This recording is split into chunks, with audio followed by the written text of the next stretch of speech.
नमस्कार दोस्तों, आज अपन बात करेंगे सेकेंड ग्रेड पेपर 2018 के बारे में। जो फर्स्ट पेपर जीके का पेपर है और 100 प्रश्नों की संख्या है, अधिकतम अंक 200 है। तो चलिए बिना टाइम गवाए आगे बढ़ते हैं।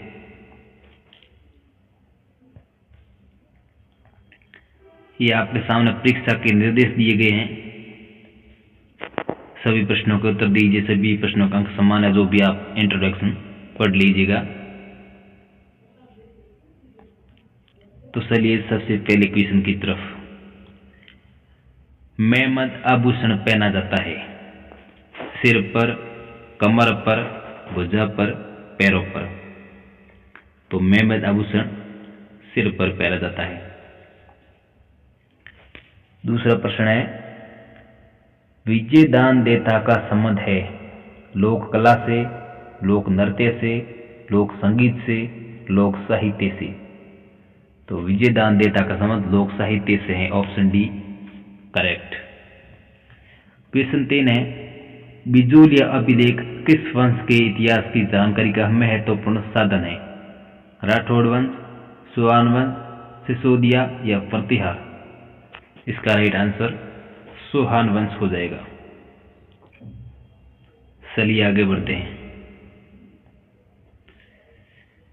हल्दी घाटी के युद्ध में महाराणा प्रताप की भील सेना का कमांडर कौन था? राणा पुंजा, जीवा शाह, लूणा सामंड्या या फिर तारा भील? तो इसका राइट आंसर हो जाएगा राणा पुंजा। क्वेश्चन 5, किसे महाराणा प्रताप का पथ प्रदर्शक कहा जाता है? राव मालदेव, राव चंद्रसेन, मोटा राजा उदय सिंह, अमर सिंह राठौड़? इसका राइट आंसर हो जाएगा राव चंद्रसेन।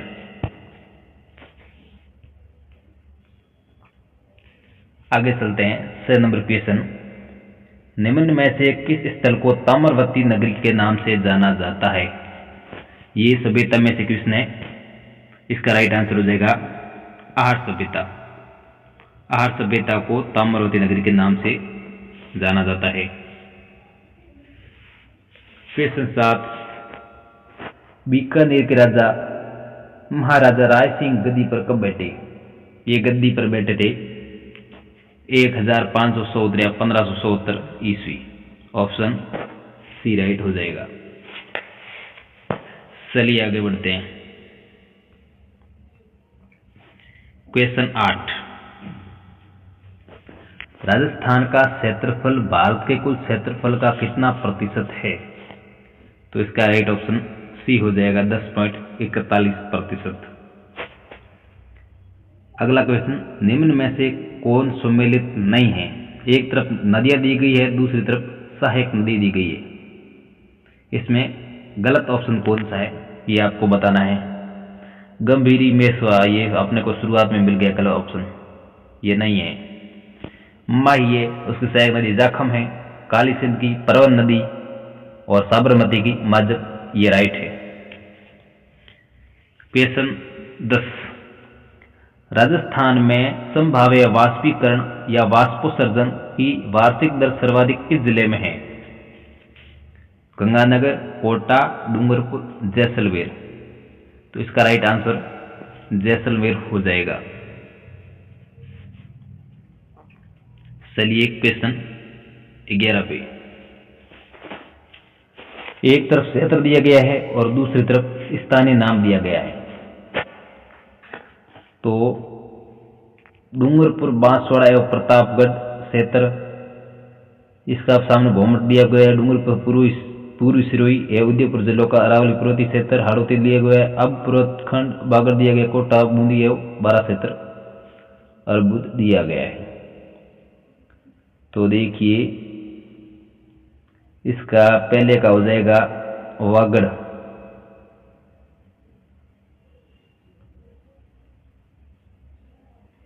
डूंगरपुर, बांसवाड़ा एवं प्रतापगढ़ क्षेत्र है, ये वागड़ कहलाता है। और डूंगरपुर पूर्वी सिरोही है, उदयपुर जिले, ये कहलाते हैं भूमठ। और आबू पर्वत खंड ये कहलाता है अर्बुद। कोटा बूंदी एवं 12 क्षेत्र कहलाते हैं हाड़ौती। तो अपना ऑप्शन 2 नंबर वाला राइट होगा। चलिए आगे बढ़ते हैं। क्वेश्चन 12,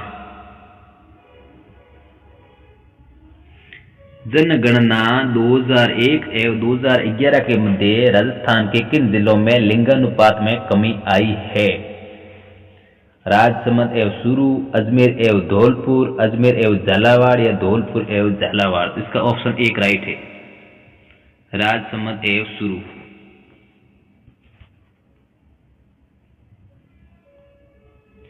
क्वेश्चन नंबर 13, कथन, राजस्थान में जनसंख्या का वितरण असमान है। कथन दूसरा, राजस्थान में जलवायु तथा उष्णकटिबंधीय कारकों में विविधता पाई जाती है। इनमें से कौन से ऑप्शन सही है? तो ये तो दोनों ही सही है, क्योंकि राजस्थान में जनसंख्या का वितरण असमान है, राइट है, और राजस्थान में जलवायु तथा उष्णकटिबंधीय कारकों में विविधता पाई जाती है, ये भी राइट है। इसका ऑप्शन 1 हो जाएगा सीधा। चलिए आगे बढ़ते हैं। एस और आर दोनों ही सही है। क्वेश्चन नंबर 14, सुमेलित कीजिए। एक तरफ जिला है और एक तरफ पर्यटन स्थल है। जिला है अलवर, अजमेर, बीकानेर, भरतपुर, और पर्यटन स्थल डी कुलैत, सोना जी की नसिया, पांडुपुल। तो इसमें आपके अलवर जिला है वो पांडुपुल हो जाएगा। अलवर से पांडुपुल, और अजमेर से सोनी जी की नसिया, बीकानेर से हो जाएगा आपका कोलैत बीकानेर, और भरतपुर डींग भरतपुर। इसीलिए आपका ऑप्शन हो जाएगा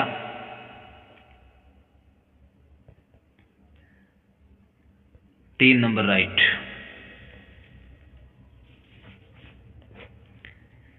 चलिए आगे बढ़ते हैं। क्वेश्चन 15 पे, राजस्थान में सीमेंट उद्योग के स्थानीयकरण का प्रमुख कारक कौन सा है? बाजार, कच्चे माल की उपलब्धता, शक्ति संसाधनों की उपलब्धता, प्रशिक्षित श्रमिक। इसका राइट आंसर है कच्चे माल की उपलब्धता। अगला क्वेश्चन, राजस्थान में कौन से जिले में आर्द्र दक्षिणी पूर्वी मैदान कृषि जलवायु प्रदेश के अंतर्गत आते हैं? इसमें आते हैं कोटा, बूंदी, बारा, झालावाड़ तथा सवाई माधोपुर। ऑप्शन 4 राइट होगा, कोटा, बूंदी, बारा, झालावाड़ तथा सवाई माधोपुर। चलिए अगले क्वेश्चन की ओर। मेवात क्षेत्र विकास कार्यक्रम कितने जिलों में विस्तृत है? ये 2 जिलों के अंदर विस्तृत है। ऑप्शन सी राइट हो जाएगा, 3 नंबर वाला। कौन सी हवा डॉक्टर हवा के नाम से जानी जाती है? हरमट्टन हवा, ये डॉक्टर हवा के नाम से जानी जाती है। उत्तरी गोलार्ध में व्यापारिक पवनें किस दिशा में बहती है? इसका राइट आंसर हो जाएगा दक्षिण पश्चिम में। काजीरंगा राष्ट्रीय उद्यान प्रसिद्ध है, किसके लिए प्रसिद्ध है? एक सींग वाले भारतीय गैंडों के लिए। 2 नंबर वाला ऑप्शन करेक्ट होगा। नीचे दिए गए कथनों की सहायता से सही उत्तर का चयन कीजिए। चेन्नई में वर्षा की परिवर्तनशीलता मुंबई से अधिक है। चेन्नई में लौटते समय मानसून से ज्यादा वर्षा होती है। तो ये तो दोनों ही सही है। चेन्नई में वर्षा की परिवर्तनशीलता मुंबई से अधिक है तो है। चेन्नई में लौटते समय मानसून से वर्षा ज्यादा होती है, ये भी राइट है। इसका ऑप्शन 3 करेक्ट हो जाएगा। ए तथा बी दोनों ही सही है। चलिए अगले क्वेश्चन की तरफ। यदि अंडमान में उष्णकटिबंधीय चक्रवात का विकास होता है तो किस बंदरगाह के अधिकारियों को सचेत किया जाना चाहिए? कोलकाता की। Option 1 is right.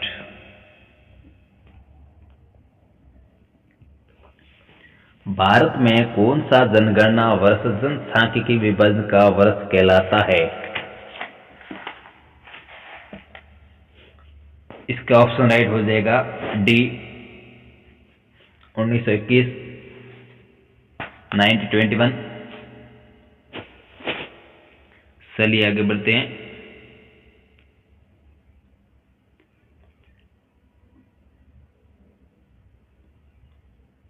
महान सीमा भ्रंश पृथक करता है। इसका राइट आंसर हो जाएगा शिवालिक से लघु हिमालय को। भारत की सबसे लंबी सीमा किस देश के साथ लगती है? ये तो बांग्लादेश के साथ लगती है। Option 3 is correct. अगला क्वेश्चन है, ग्रेट बैरियर रीफ कहां स्थित है? इसका राइट आंसर हो जाएगा ऑस्ट्रेलिया के पूर्वी तट के सहारे। अगला क्वेश्चन है, निम्नलिखित कथनों पर विचार कीजिए। भारत में मृदा अपरदन की समस्या जुड़ी हुई है। अत्यधिक वर्षा, वनों की कटाई, अत्यधिक खेती या अति आचरण। तो ये चारों ही राइट है। इसका ऑप्शन 2 नंबर वाला करेक्ट हो जाएगा। अत्यधिक वर्षा, वनों की कटाई, अत्यधिक खेती, अति आचरण, ये सब मृदा अपरदन से जुड़ी समस्या है। चलिए अगले क्वेश्चन की तरफ।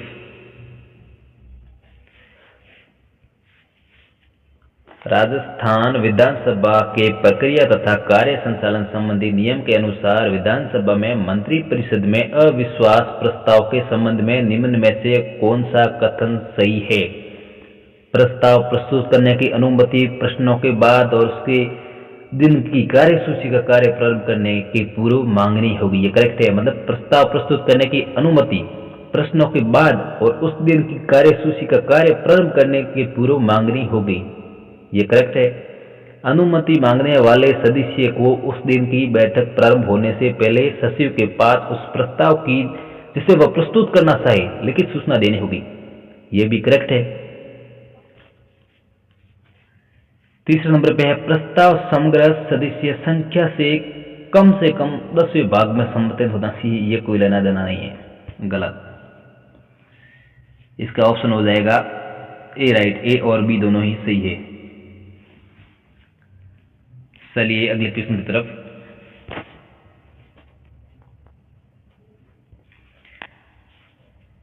कौन राजस्थान के मुख्यमंत्री या उप मुख्यमंत्री पद पर रहे हैं? टीकाराम पालीवाल जो मुख्यमंत्री और उप मुख्यमंत्री के पद पर रहे हैं। राजस्थान की कौन से मुख्यमंत्री बनने से पूर्व किसी भी मंत्रिपरिषद में मंत्री नहीं रही? तो ये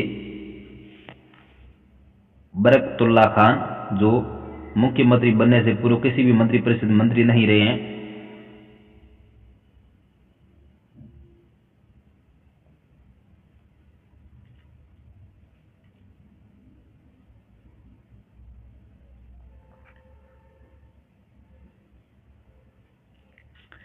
इस क्वेश्चन को थोड़ा सा देखना पड़ेगा, शायद तक के ये ऑप्शन रॉन्ग हो सकता है। इसका जय नारायण व्यास और बेरा सिंह शेखावत। चलो इस प्रश्न को बाद में देखेंगे। चलिए अगले क्वेश्चन की ओर।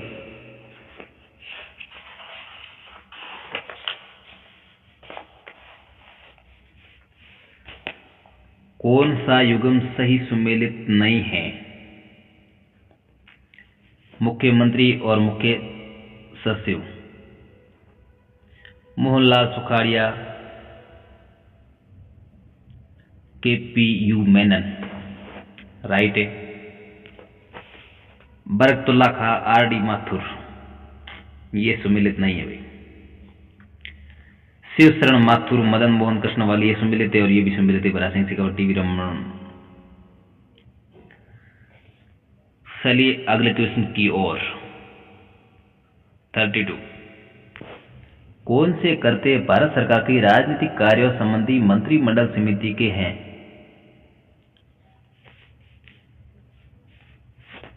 केंद्र राज्य संबंधों से संबंधित समस्याओं पर विचार करना करेक्ट है। ऐसे आर्थिक और राजनीतिक मामलों पर विचार करना जिन पर व्यापक परिप्रेक्ष्य में निर्णय लेने की आवश्यकता हो, ये भी करेक्ट है। विदेशी मामलों से संबंधित ऐसे रीतिगत मामलों पर विचार करना जिससे बाह्य और आंतरिक सुरक्षा प्रभावित न होती हो, ये भी करेक्ट है। ए बी सी तीनों राइट है। ऑप्शन नंबर अपना 3 नंबर वाला राइट हो जाएगा, ए बी और सी तीनों ही करेक्ट है। क्वेश्चन 33, पश्चिम क्षेत्र में सांस्कृतिक केंद्र उदयपुर के सभापति कौन है? इसका राइट आंसर हो जाएगा राजस्थान के राज्यपाल।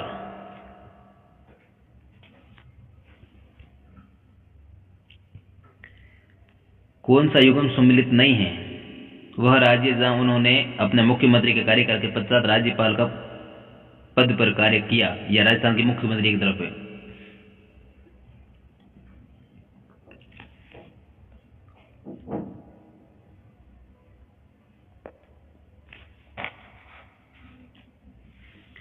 देखिए सही सम्मिलित युग्म नहीं है, तो ये तो आपके सामने पड़ा है हरिदेव जोशी त्रिपुरा, ये नहीं है। इसका ऑप्शन 2 नंबर वाला राइट हो जाएगा, क्योंकि हरिदेव जोशी जो त्रिपुरा के मुख्यमंत्री कार्यकाल के पश्चात पद पर नहीं रहे राज्यपाल के। मोहनलाल सुखाड़िया आंध्र प्रदेश राइट है। शिव शरण माथुर ये आसाम के राइट है। जगन्नाथ पहाड़िया बिहार के राइट है। क्वेश्चन नंबर 35, निम्नलिखित में से किस वर्ष में राजस्थान पंचायती राज अधिनियम 1994 में संशोधन कर पंचायतों में स्थायी समितियों का प्रावधान किया गया? ये राइट है 2000।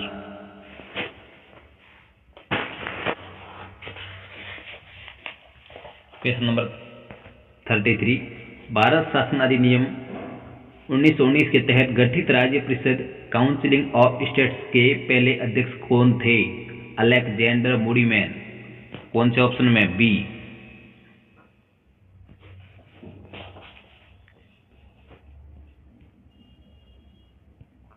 निम्नलिखित में से किसने ये मत प्रदान किया है कि 21वीं शताब्दी में विश्व व्यवस्था में तनाव व संघर्ष में वृद्धि होगी, किंतु इस संघर्ष का स्वरूप विचारात्मक, राजनीतिक अथवा आर्थिक न होकर सांस्कृतिक होगा? Samuel Huntington. Option number 1 is right.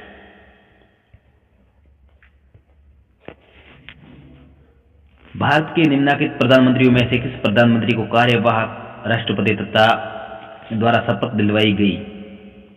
Morarji Desai इसका करेक्ट आंसर है। ग्रीन पीस संगठन की स्थापना किस वर्ष हुई?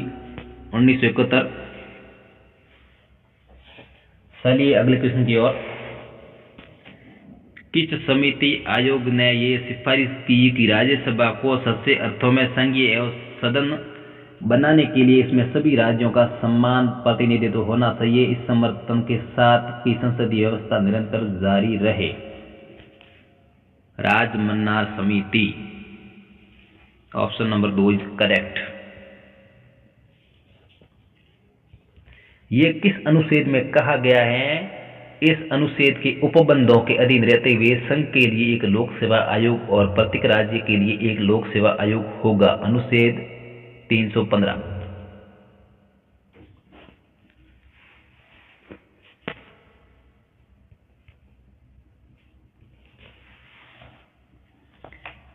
कौन सी नियुक्तियों हेतु भारतीय सरकार की मंत्रिमंडल की नियुक्ति संबंधी समिति का अनुमोदन अपेक्षित है?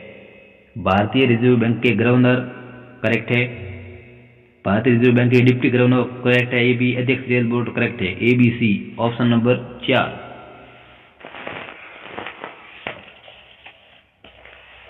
चलिए अगले क्वेश्चन मिलान वाला। सूची 1 को सूची 2 के साथ सम्मिलित कीजिए तथा सूचियों के नीचे दिए गए कुटों का प्रयोग करते हुए सही उत्तर दीजिए। एक तरफ लेखक है और दूसरी तरफ पुस्तकें हैं। जगदीश भगवती की पुस्तक है इन डिफेंस ऑफ ग्लोबलाइजेशन।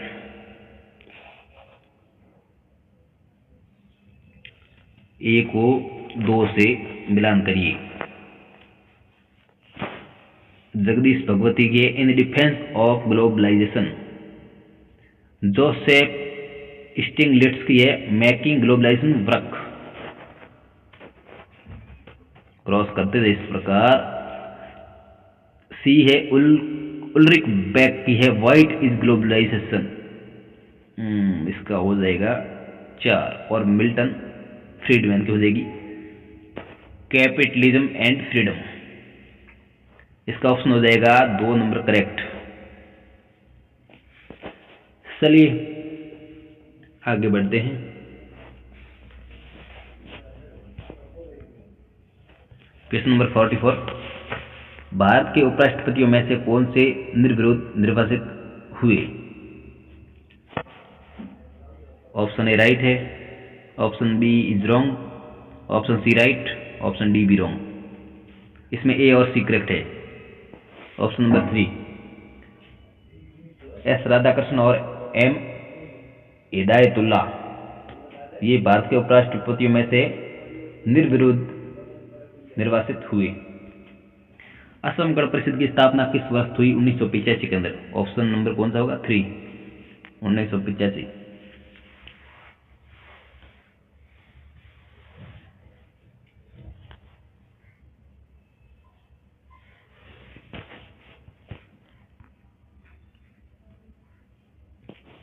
ये और आ गया सम्मिलित वाला। एक तरफ भारतीय संविधान के अनुच्छेद है और दूसरी तरफ शब्दावली है। सम्मिलित नहीं है, कौन सा नहीं है आपको बताना है।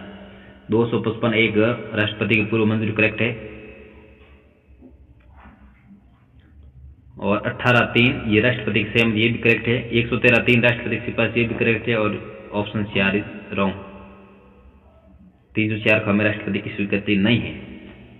क्वेश्चन नंबर 47,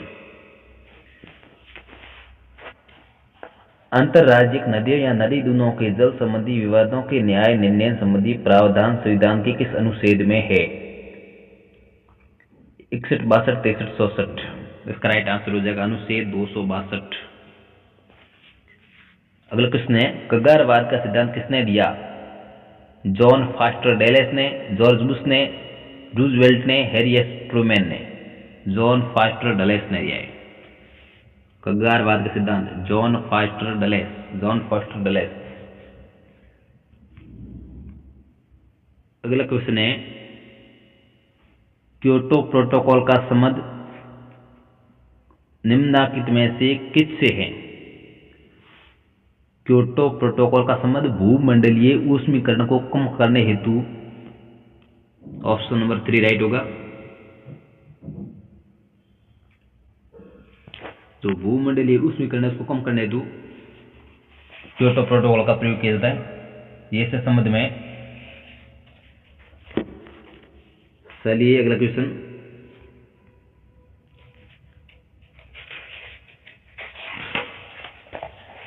दो 2003 में किस देश में रोज रिवॉल्यूशन गुलाबी क्रांति हुई? जॉर्जिया के अंदर हुई है। तो रोज रिवॉल्यूशन गुलाबी क्रांति से कहते हैं। रोज रिवॉल्यूशन शांति के लिए एकता का प्रस्ताव को अन्य किस नाम से जाना जाता है? इसे असेसन प्लान भी कहते हैं। शांति के लिए एकता का प्लान को अन्य नाम असेसन प्लान।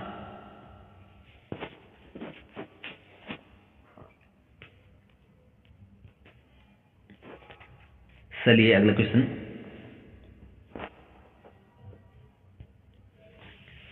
सम्मिलित वाला आ गया है। एक तरफ अधिकार की यात्रा है और दूसरी तरफ वर्ष है। सम्मिलित नहीं है, वो आपको बताना है। भारतीय विदेश मंत्री अटल बिहारी वाजपेयी की सिंध यात्रा 1979, ये तो करेक्ट है। भारतीय प्रधानमंत्री राजीव गांधी की सिंध यात्रा 1988, ये भी करेक्ट है। चीन के प्रधानमंत्री ली पेंग की भारत यात्रा 1992, ये रॉन्ग। चीन के राष्ट्रपति जियांग जेमिन की भारत यात्रा, ये भी करेक्ट है। इसलिए इसमें सम्मिलित नहीं है। ऑप्शन का राइट आंसर हो जाएगा 3। बाकी 1, 2 और 3 ये तो राइट है, करेक्ट है। चलिए अगले क्वेश्चन की ओर।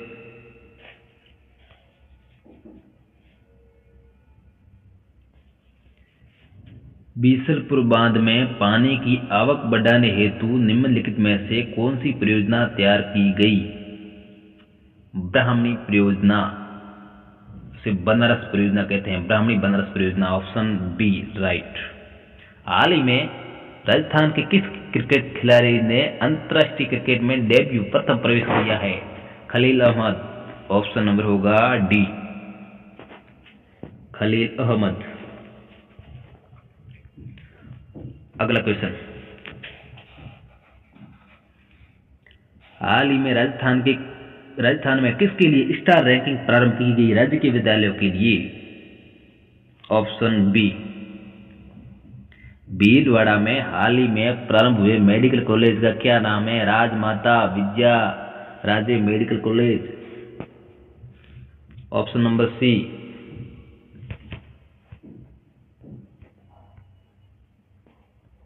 मुख्यमंत्री राजश्री योजना के अंतर्गत बेटियों को कितनी राशि दी जाती है? 50,000 रुपये। Option number 4 D.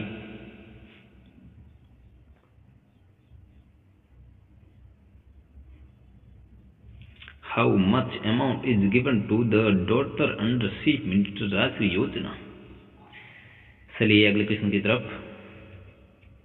राजस्थान सरकार ने प्रतियोगिता परीक्षाओं की तैयारी हेतु निम्न में से कौन सी निःशुल्क मोबाइल शुरू की है? इसके लिए दीक्षा ये राइट होगा, ऑप्शन 1। राजस्थान में महिला राज्य कर्मचारियों को अपने पूरे सेवा काल में कितने वर्ष का शिशु देखभाल अवकाश दिया जाता है? 2 वर्ष का दिया जाता है।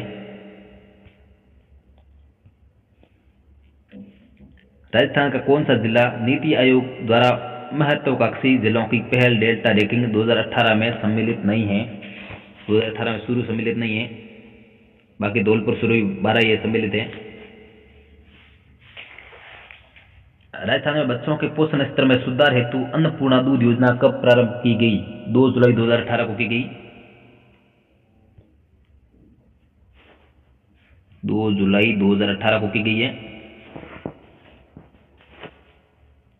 क्वेश्चन 62, राजस्थान बजट 18-19 में कुल व्यय का कितना प्रतिशत सामाजिक एवं सामुदायिक सेवाओं पर प्रस्तावित है? ऑप्शन सी राइट है, 40.92। आर्थिक सर्वेक्षण 2017-18 के अनुसार 2004-16 के दौरान भारत में वास्तविक कृषि सकल घरेलू उत्पाद वृद्धि प्रतिशत में कितनी रही? 3.2%।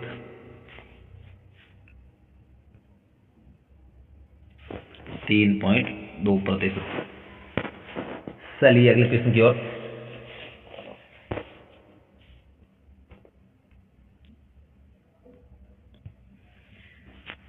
निम्नलिखित में से क्या राष्ट्रीय आय के बराबर है? एनएनपीएफसी। ऑप्शन डी, एनएनपीएफसी ये राष्ट्रीय आय के बराबर है। केंद्रीय सांख्यिकी कार्यालय सीएचओ के अनुसार वर्तमान में आईआईपी गणना का आधार वर्ष क्या है? 2011-12। ऑप्शन डी राइट है। अगला क्वेश्चन,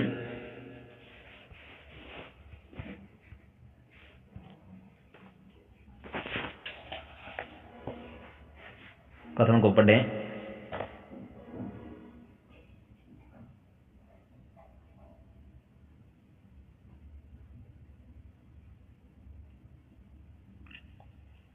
राष्ट्रीय आय उत्पादित समस्त अंतिम वस्तु एवं सेवाओं का मौद्रिक मूल्य है, राइट है। एनएनपी ज्ञात करने के लिए जीएनपी में मूल्यह्रास को घटा देते हैं, ये भी राइट है।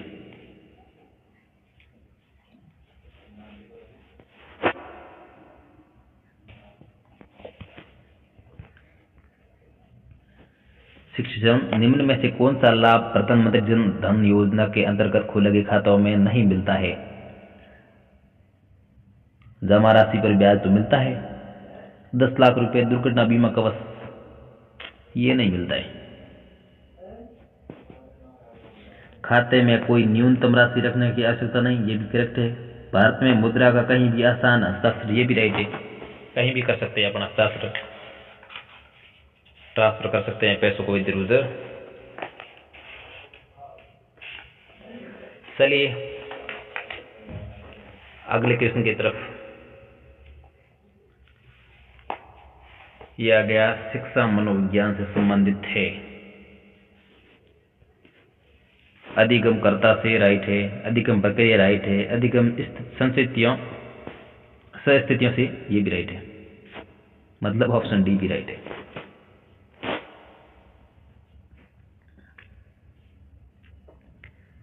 निम्न में से कौन सा कथन गलत है? अधिगम समायोजन है, अधिगम सार्वभौमिक है, अधिगम हमेशा प्रेक्षणीय अवलोकनीय होता है, गलत। अधिगम का परिणाम व्यवहार परिवर्तन होता है, राइट है। इसका ऑप्शन नंबर 3 हो जाएगा 69 का। एक अध्यापक ने विद्यार्थियों का टीएटी परीक्षण किया ताकि उनमें निम्न पहचान की जा सके।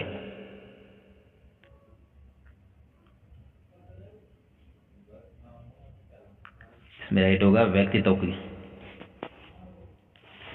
जिन प्रतिक्रियाओं को सीखने के उपरांत संतुष्टि प्राप्त होती है उन्हें सीख लिया जाता है। प्रभाव का नियम है ये तो।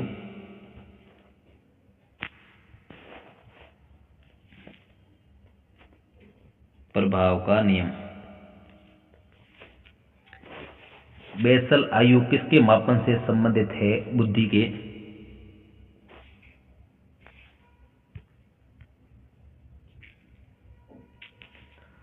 आ गया सवाल, बुद्धि लब्धि IQ के परिकलन का सूत्र है MA/CA × 100।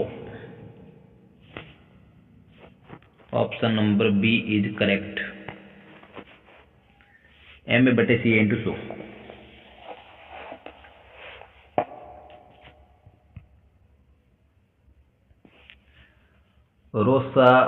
रोरसाइक ब्लॉट परीक्षण में शामिल है 5 काले व सफेद तथा बहुरंगी कार्ड। ऑप्शन सी प्रेरणा प्रबलन हाथ सिद्धांत के प्रदाता है। इसका ऑप्शन 1 राइट हो जाएगा। हल 25 वर्षीय लड़का जिसकी मानसिक आयु 16 वर्ष है और उसका IQ क्या होगा? 64। मनोविज्ञान के व्यवहार का विज्ञान है और इसका घनिष्ठ संबंध शिक्षा से है, इसलिए क्योंकि शिक्षा बालक के व्यवहार में परिवर्तन लाना चाहती है।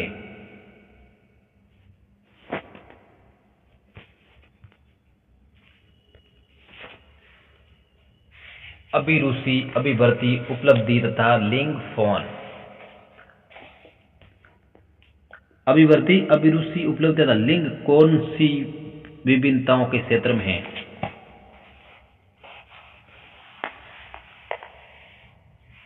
लिंग ऑफ फोन, लिंग ऑफ। इसका राइट आंसर हो जाएगा वैयक्तिक विभिन्नताएं। Option C. गलत युग्म कौन सा है? अधिगम का साइन सिद्धांत टोलमैन राइट है। अधिगम का क्षेत्रीय सिद्धांत लेविन ये भी राइट है। सामाजिक अधिगम संहिता ब्रूनर ये गलत है। प्रयत्न त्रुटि अधिगम सिद्धांत थॉर्नडाइक ये भी राइट है। चलिए अगले क्वेश्चन की ओर। बालक की शारीरिक वृद्धि एवं विकास को प्रभावित करते हैं वंशानुक्रम एवं वातावरण, दोनों ही प्रभावित करते हैं बालक की शारीरिक वृद्धि को। 1 भी राइट है, 2 भी राइट है, 4 भी राइट है, क्योंकि वंशानुक्रम और वातावरण ये दोनों ही प्रभावित करते हैं। 81। निम्नलिखित में से थॉर्नडाइक के अनुसार अधिगम का प्राथमिक नियम क्या है? अभ्यास का नियम है। ऑप्शन हो जाएगा इसका बी।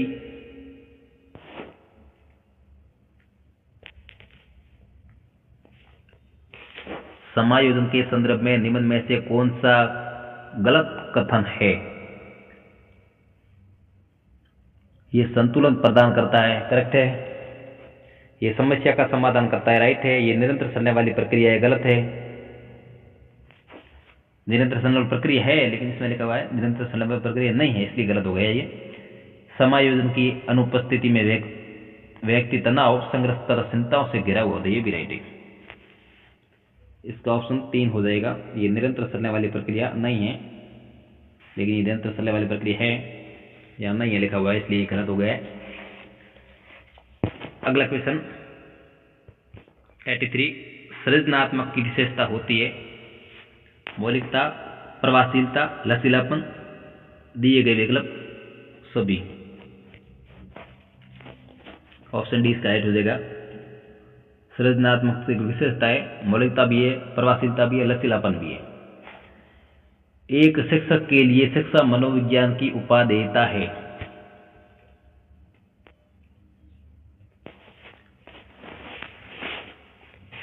पहले का है स्वयं के ज्ञान एवं तैयारी के बारे में जानकारी के लिए, बालकों की आवश्यकता की जानकारी के लिए, दोनों ही सही है। तो अधिगम बाधित या असमर्थ बच्चे अधिकतम निम्न उपलब्धि वाले होते हैं। ऑप्शन इसका हो जाएगा डी। मनोविज्ञान ने शिक्षक को बना दिया है, मनोविज्ञान शिक्षक क्या बना दिया है? बाल केंद्रित बना दिया है।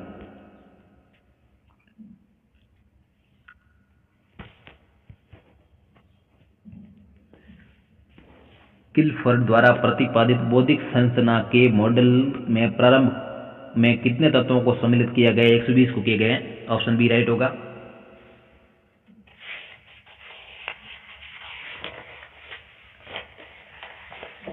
चलिए 88 क्वेश्चन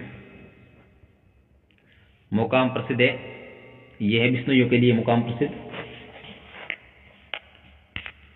कोटा के किस शासक के काल में कोटा स्कूल की चित्र शैली का उत्कृष्ट काल माना जाता है? कोटा के किस शासक के काल को कोटा स्कूल की चित्र शैली का उत्कृष्ट काल माना जाता है? महाराव उम्मेद सिंह फर्स्ट। इसका ऑप्शन राइट हो जाएगा 3। श्रीमती रमा देवी राजस्थान के किस किसान आंदोलन में संबंध रही? रमा देवी का संबंध बिजूलिया किसान आंदोलन से है। ढोला मारू कहानी में ढोला की विवाह के समय उम्र थी 3 वर्ष थी भाई, बहुत ही कम थी। ढोला मारू कहानी में ढोला की विवाह के समय 3 वर्ष ही उम्र थी। ऐतिहासिक स्थल मानगढ़ राजस्थान के किस जिले में है? बांसवाड़ा में। गंवरी लोक नृत्य मूलतः संबंधित है भीलों से। गंवरी लोक नृत्य हैं वो भीलों से संबंधित हैं। ऐतिहासिक स्थल मानगढ़ राजस्थान के बांसवाड़ा जिले में है। किस राज्य प्रजामंडल ने 1970 ईस्वी में कृष्णा दिवस मनाया? जोधपुर।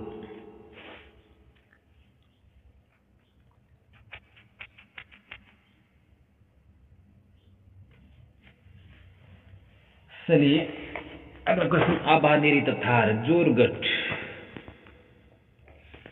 आभानेरी तथा जोरगढ़ के कलात्मक वैभव किस काल के हैं? गुर्जर प्रतिहार के। किस दुर्ग को गठबिटली नाम से जाना जाता है? तारागढ़ किला अजमेर करेक्ट आंसर होगा। बाबूजी का मुख्य तीर्थ स्थल है कोड़ू गांव, ये भी राइट है 3। अजमेर मेरवाड़ा का राजस्थान में विलय कब हुआ? 1 नवंबर 1956 को।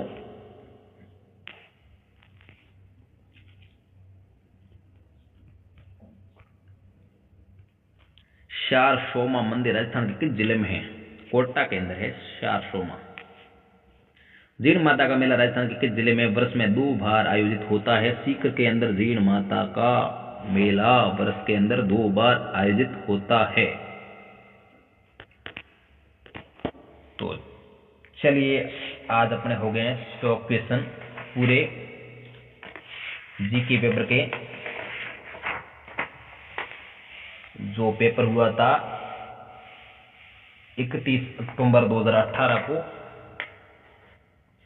उसके अपन ने 100 क्वेश्चन ले लिए हैं और 200 नंबर के क्वेश्चन है।